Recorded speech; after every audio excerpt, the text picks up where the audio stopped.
Hope everybody's fourth quarter is going great. It's been hectic. This was the first day since the beginning of this month where, I actually got time to chill a little bit. I wanted to make this video to go over the things I've learned this last month or so about supply and demand, and being in the right places, for opportunities to arise.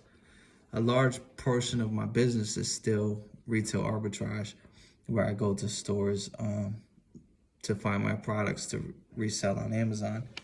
And I gotta say, as I was out there early in the month, something told me to, maybe it was past history, with times where the market on Amazon is just booming, and there's not enough supply for the demand.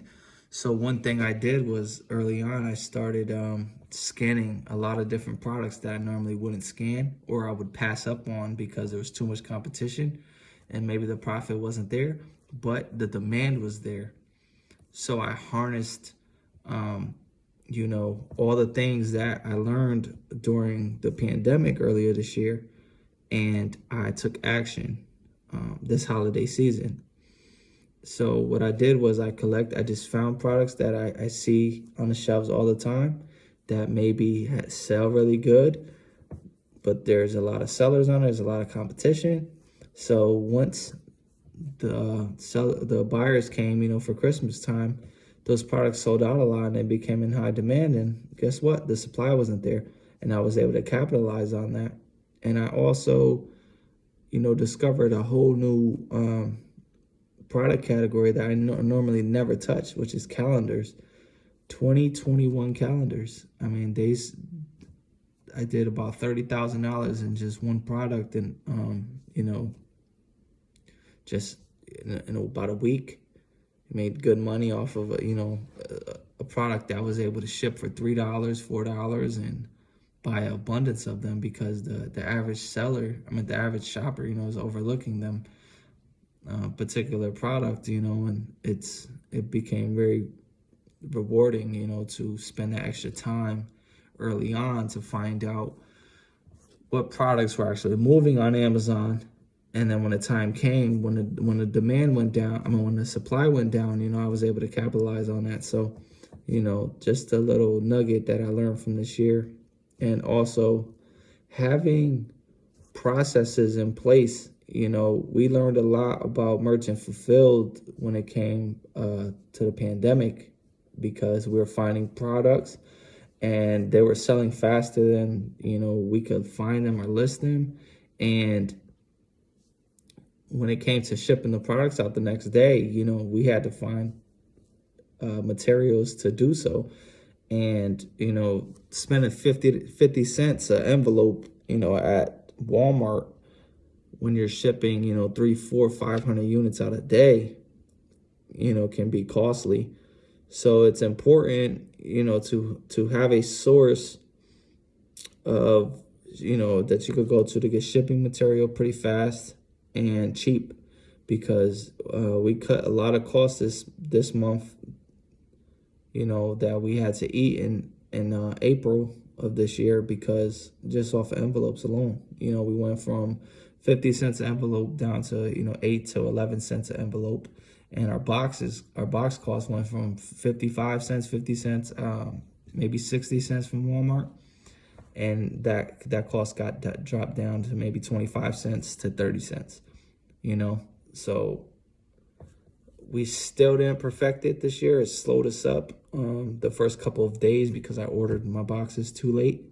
But, once we got it on track of that, our production time to get these orders out, dramatically decreased, and that gave us more time to go out and source products, so, yeah, the takeaways would be, to when there's going to be a holiday season, whether it's Valentine's Day or it's whatever these things are,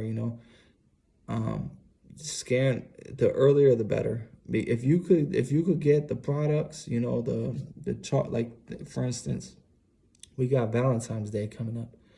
You could be buying right now at discount Christmas candy that can translate into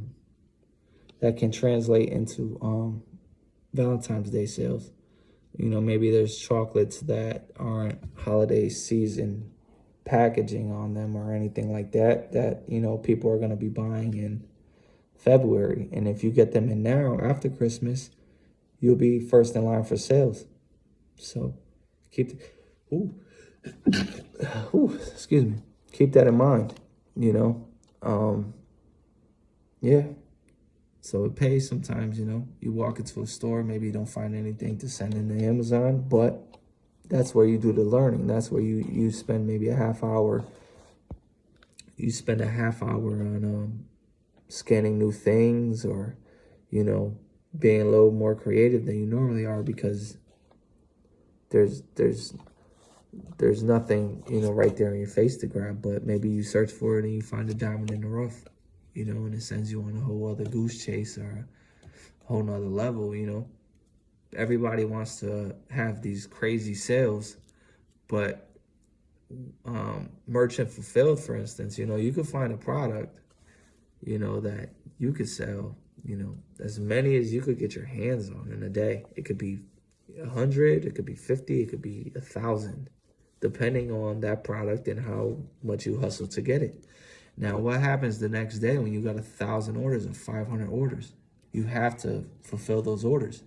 So those are things that you have to keep in mind when you do want to scale your business. Is how do you fulfill it? How do you distribute that product? That's a part of the business I don't think a lot of people talk about, and that's something that, you know, it's a bottleneck for your business, because you could get like, you can have, you know, as many products in your house, your warehouse, wherever it is, but if your systems to get those products out are ineffective, you know, that's a big hurdle to overcome, you know, and you know, that's going to slow things up on your end, because now, say you're a great buyer, but your processes to get those products out aren't the best, you know, or they're not cost effective.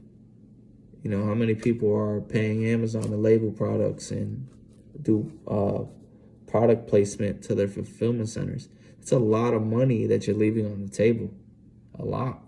You know, if you set those things up, you know, if that's something you want to do, you set those things up properly and delegate it to the right people, you know, you'd be saving a lot of time and you'd be saving a lot of money, because you could pay them a lot cheaper than you could, you know, Amazon's going to get you for every product, you know, a specific amount. So, you know, just keep that in mind.